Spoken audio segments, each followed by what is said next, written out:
feel like Nicholas Winding Refn watched The Black Swan and was like, I can do that, but weirder, stranger, and brighter.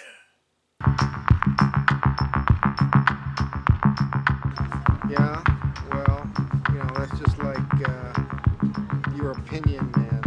The Neon Demon was written and directed by Nicholas Winding Refn, and it stars Elle Fanning, Abby Lee, Jenna Malone, and Keanu Reeves. I know what you're thinking.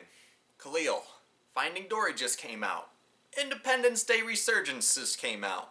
Why are you doing a review of this one? Well, I've got a feeling that those movies are going to be in the theaters for quite some time and get a lot of money. The Neon Demon, not so much. That being said, this film is definitely not for everyone. It's done by Nicholas Winding Refn, who's done things such as Drive and Only God Forgives. He can be very artsy, symbolic, and extremely graphic too. So, still there? Still watching? Alright, let's do this. This film is about an underage girl living alone in a motel in LA to pursue a modeling career. The audience, along with Elle Fanning as Jessie, is thrown into the horror and excitement of the fashion world. Then, of course, it turns into a Nicholas Winding Refn film and shit gets crazy. Elle Fanning is perfect as Jessie in this movie. The role was literally written for her. And I've only seen her in Super 8 and Trumbo, and she did decent jobs in those movies, but in this movie she really got to show her acting skills. And kudos to her for being like a young girl in a Nicholas Winding Refn film. Like, that had to be hard. Jenna Malone plays a makeup artist that kind of holds Jessie's hand as she goes further down the rabbit hole. I've had a bit of a crush on Jenna Malone since I saw her in Donnie Darko. She was the love interest in Donnie Darko. But after seeing Neon Demon, not so much. In this movie, she's involved with some of the strangest scenes I've ever seen on film. She deserves some credit for acting in those scenes, for actually being in those scenes and living them, because, oh boy. And of course, Keanu Reeves makes an appearance as the owner of the motel Jessie lives in. Though he's not in it long, this might be one of Keanu's best performances I've ever seen. He didn't just feel like Keanu Reeves in a different situation, which tends to be some of his performances. It's just Keanu Reeves. That's what you got. You know what you're getting into when you see his face. It's like, he's gonna be Keanu Reeves. In this one, he actually performed. And I'm not saying he's a bad actor, I'm just saying he's typically the same type of dude. But in this, it was a character. He had a different voice and everything, which is also really cool because I think, as you may tell, he kind of uses the same voice in everything he does. Although I will say his character did have a little bit of a turn right around the end of the second act, where I was just like, I don't know why we made that turn. Why did we make that turn? Did we establish this happening? I don't think we established this happening. If we established this happening, it would be understandable, but we didn't, so it's not. For the most part, I'm proud of what NWR did with this film. I've been a fan of his for a while, and I will admit, his movies can be pretty strange. They can be pretty off the wall. Everything worked together so well in this movie to really make you feel like you were joining Jessie on this wild ride. You felt like you were a young girl just thrown into the cutthroat world of the fashion industry. At times, you felt very nervous and uneven. You felt very on edge. And then at other times, you felt like you were living in a fairy tale. All because everything in the movie worked together so well to make you feel something. So in that regard, this was really well done filmmaking. When you're doing it right, that's when the audience feels something, and you really do those first two acts of the movie. Then the third act of the movie happens, and then it turns into a real Nicholas Winding Refn film. Things go crazy real fast. There are plenty of scenes in that last act that will gross you out to no end. Much like The Witch, there are shots in this movie that will stick with me for the rest of my life. It is like emotionally scarring in some scenes. It gets pretty intense. For the most part, the gross out stuff was all symbolic. You know, it was trying to portray how dog eat dog the fashion industry can be sometimes. And I got that, I understood that, and I respected that. But there was one shot in particular where I was like, I don't think they needed that. That was just gross, just to be gross. I don't know what that stood for. I tried looking it up. I tried thinking about it really, really hard. I couldn't come up with an explanation for it. So in my mind, right now, that shot was completely useless, It meant nothing, and it was just gross just to be gross. But I could find out something later, and my opinion of the shot, that weird shot, just completely change. Who knows? Overall, though, this was a really well-made film.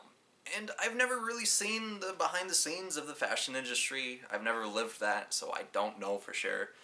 But I'm assuming that this movie portrayed it really well because I've never seen this side of it, and it seems like this is something that could happen. This scary, scary world for young girls out there. This film's marketed as a horror movie, and in some ways it is. In a sense, it is kind of a horror movie because you feel how terrifying the modeling world can be sometimes.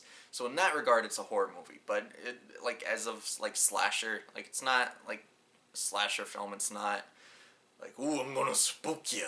And I gotta say, the colors are beautiful and vibrant. It's shown that a lot of work went into the lighting for this movie, and lighting is very hard to get right in film. That's something that the audience just doesn't think about, but a lot of work went into making all of the colors just right in this movie, and they did it so well. And in research, I was looking up why Nicholas Winding Refn does these bright colors a lot, because all of his movies are visually beautiful, no matter how weird they are. They are very bright, very vibrant, and it's just awesome to look at.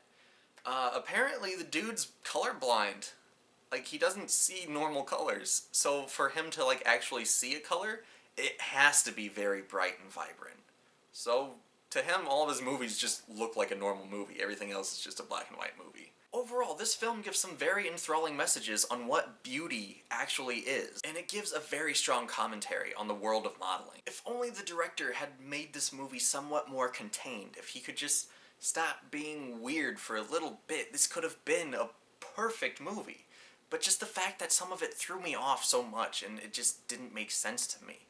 It could have been so much better. Oh, just because you don't understand it means it's not good? That's not what art is, Khalil. Not everyone has to understand what beauty is. Beauty is all in the eye of the beholder. Just because you don't understand what his message is doesn't mean it's not beautiful.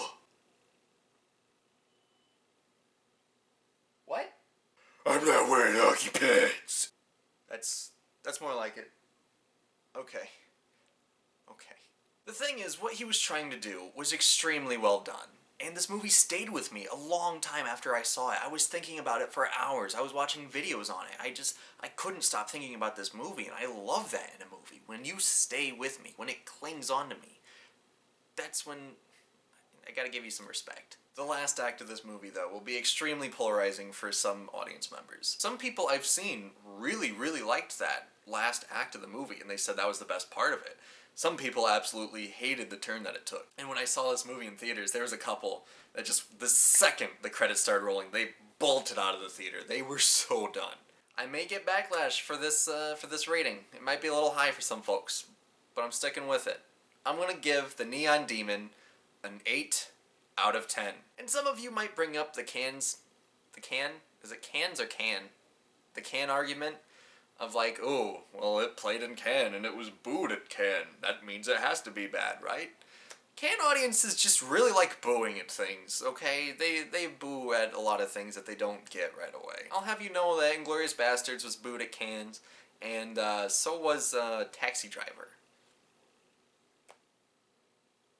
So, yeah. I doubt this movie will be playing much longer, so go see it if you think you can handle it. As a reminder, Slacker Productions will be coming up real soon. This channel is going to be changing, there's going to be a new title, there's going to be a new logo. Go check out my update video to learn more about that. And I know what my next reviews are going to be.